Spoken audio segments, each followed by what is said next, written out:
Anak-anak selalu bangga pada ayah mereka. Meskipun Tuan Tang sangat sedih, dia tidak mengungkapkan, hanya meminta putra sulungnya tinggal. Setelahnya, Tuan Tang meminta putranya mengurus surat kematiannya dan mengirimnya ke kampung halaman. Yokoso di ruang wibu. Gas, langsung kita nonton. Jika ada yang bertanya nanti, bilang dia dikremasi. Putranya bingung kenapa ayahnya ingin berpura-pura mati, tapi Tuan Tang tidak banyak menjelaskan. Hanya bilang banyak hal di dunia ini tak bisa dipahami orang biasa, dan tak ada cara menjelaskannya. Setelah keluar dari pintu ini, pastikan semua ucapannya hari ini rahasia. Melihat ekspresi serius ayahnya, putranya setuju dan mengikuti instruksinya. Pada sore hari yang sama, Tuan Tang naik mobil kembali ke kampung halaman, bersama keluarganya dan ratusan murid yang ingin mengantarnya untuk terakhir kalinya. Tuan Tang dikelilingi oleh kerumunan, murid-murid maju mengucapkan selamat tinggal. Melihat guru yang akan pergi, mata murid dipenuhi kesedihan, sosok kurus itu terukir di hati mereka. Di dalam rumah, Tuan Tang membelai segala sesuatu di rumah tua itu. Wanita dalam gambar itu masih tampak muda, sayangnya dirinya sudah tua, sambil bergumam, "Tunggu, sekarang bukan saatnya mencarimu." Setelah mengingat kembali, orang tua itu duduk sendirian di kursi, teringat semua yang terjadi di rumah sakit. Seperti mimpi yang ajaib, bagaimana mungkin ada keberadaan yang bisa melukai selamanya di dunia ini. Saat itu, Luli sejak kapan sudah muncul di sofa pojok. "Tuan Tang, saya datang untuk memenuhi perjanjian kita. Apakah Anda sudah siap?" Sesaat kemudian, ketika cucunya kembali ke kamar, sosok kakeknya sudah tidak terlihat, sekeluarga panik dan segera mencari kemana-mana. Akhirnya, mereka menemukan sosok yang familiar itu di tengah hamparan sawah emas. Mendengar panggilan anak-anaknya, Tuan Tang tidak berhenti melangkah, hanya menoleh dan tersenyum tipis kepada mereka. Penampilan mudanya di antara gelombang gandum emas itu membuat putra sulungnya langsung teringat percakapan di kamar rumah sakit, sehingga dia menahan air mata dan berhenti mengejar. Tak lama kemudian, sosok Tuan Tang menghilang di tengah sawah emas. Di bawah pohon yang tidak jauh, Luli sudah menunggu sejak lama. Dia menempatkan Tuan Tang sebagai kepala departemen biokimia. Mulai sekarang, Tang Xiaohui menghilang dan seorang pria bernama Tang Li menjadi anggota resmi keempat dari klub keabadian. Tuan Tang baru saja tiba di klub keabadian. Dia kemudian mengusulkan ide untuk mendirikan laboratorium biologi, rekayasa hayati. Penelitian menunjukkan bahwa sejak jutaan tahun lalu, manusia, fisiologisnya berhenti berevolusi. Memecahkan belenggu ini akan mengubah dunia. Luli melihat data di tangannya, meski investasi butuh miliaran, arah ini sangat sesuai prinsip ketiga klub, kesempurnaan dan evolusi tubuh. Jadi, dia setuju dengan Tuan Tang untuk membuat lab, tetapi karena talenta, dia tidak bisa membeli semua dengan umur panjang. Dia memutuskan membagi orang-orang direkrut ke klub keabadian jadi anggota inti dan karyawan. Hanya anggota inti dapat umur panjang, karyawan biasa diikat uang. Besoknya, ilmuwan top dunia terima undangan dan soal ujian. Hanya yang lulus ujian lanjut wawancara. Pria berkacamata ini salah satunya, awalnya dia tidak terlalu peduli. Dia mengira itu hanya trik, tetapi ketika melihat soal ujian, dia kaget. Soal tersebut pasti dibuat oleh seorang sarjana top. Dengan keahlian itu, dia harus bertemu langsung. Setelah melihatnya, dia memutuskan untuk berhenti dan segera kembali ke negara asalnya ke Tianshui Biotech, yang asing baginya. Ketika dia tiba sesuai alamat, dia baru menyadari bahwa hanya ada 3 orang, termasuk dirinya, yang berhasil menjawab soal tersebut dengan benar. Luli menyambut mereka ke ruang pertemuan, lalu pewawancara membuka pintu. Sumbernya, resmi dikenal sebagai Tuan Tua Tang Li. Pria berkacamata itu mendengar nama asing dan bertanya, "Maaf saya lancang, tetapi di dunia sains, saya belum mendengar nama Tuan Tang Li. Apa saja pencapaiannya, dan mengapa dia yang mewawancarai kami?" Tuan Tua Tang tidak marah mendengar hal itu, malah tersenyum tipis padanya. "Anda pasti Dr. Jusius Wan, bukan? Terlepas dari reputasi, apakah jawaban saya atas pertanyaan tersembunyi yang Anda ajukan dalam soal ujian memuaskan Anda?" Pria berkacamata itu terkejut. Apakah dia sosok hebat yang menyelesaikan masalah bertahun-tahun dengan satu kalimat? Kemudian dia menundukkan kepala dan meminta maaf, mengaku murid lancang. Agar kelompok talenta ini menghargai wawancara, Luli menyatakan bahwa tingkat akademis Tuan Tua Tang tak terukur, dan jika dipilih Tuan Tang Li, dia bersedia menawarkan gaji tahunan 8 digit, kembangkan hasil penelitian baru, serta dapat komisi. Ketiga orang itu terkejut karena jumlah ini sulit didapat di luar negeri, mereka jadi serius. Usai wawancara 2 jam, ketiganya terkesan pengetahuan akademis Tuan Tua Tang.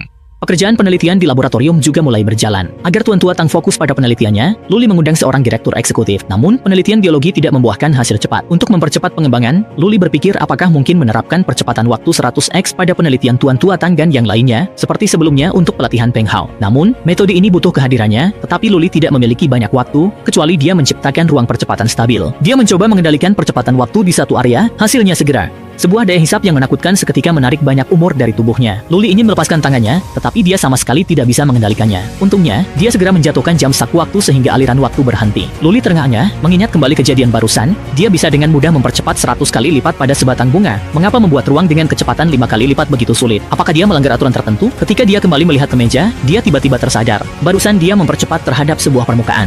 Dia lupa mempertimbangkan ruang terbuka di atas dan bawah. Jadi, area yang memanjang ke atas dan bawah tak terbatas. Waktu dibangun di atas dimensi lebih tinggi, permukaan yang tak bisa menahan waktu. Memikirkan ini, dia tersenyum, hampir gagal. Dia hati-hati mencoba lagi, mengubah persegi jadi ruang 3 dimensi. Kali ini aliran waktu 5 kali lipat terkunci. Meski belum lama, dengan latihan, Luli yakin segera bisa membangun laboratorium percepatan waktu untuk Tuan Tang.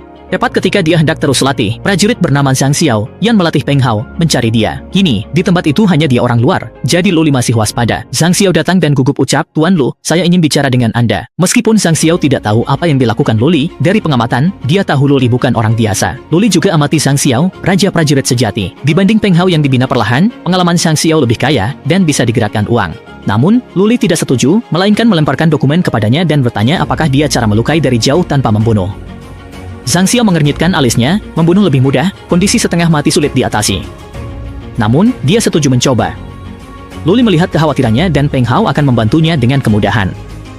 Zhang Xiao terkejut, dia bisa menyentuh rahasia waktu. Tan Yanyu mengirim dokumen, karena keluarga Rong dan Song semakin dekat.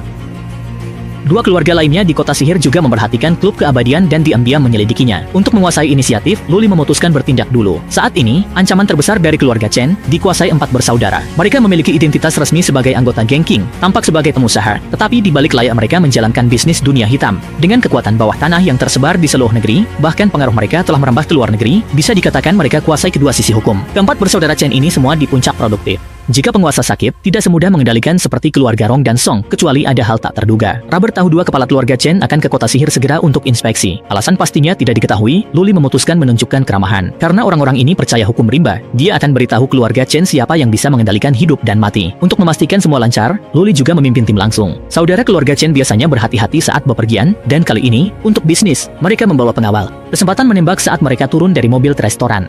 Sebelum mulai, Luli mempercepat waktu 100 kali untuk mereka. Zhang Xiao menduga Luli bisa ini, merasakan waktu lambat membuatnya terkejut. Dia kagum, percepatan waktu ini luar biasa. Zhang Xiao cepat berpindah dan dalam 2 detik mencapai posisi saat kepala keluarga Chen keluar dari mobil anti peluru. Namun, Zhang Xiao tidak buru-buru bertindak, karena Luli minta serangan mematikan, tapi tidak langsung membunuh. Begitu saatnya tiba, Zhang Xiao menarik pelatuk, peluru khusus melesat ke tanah beton.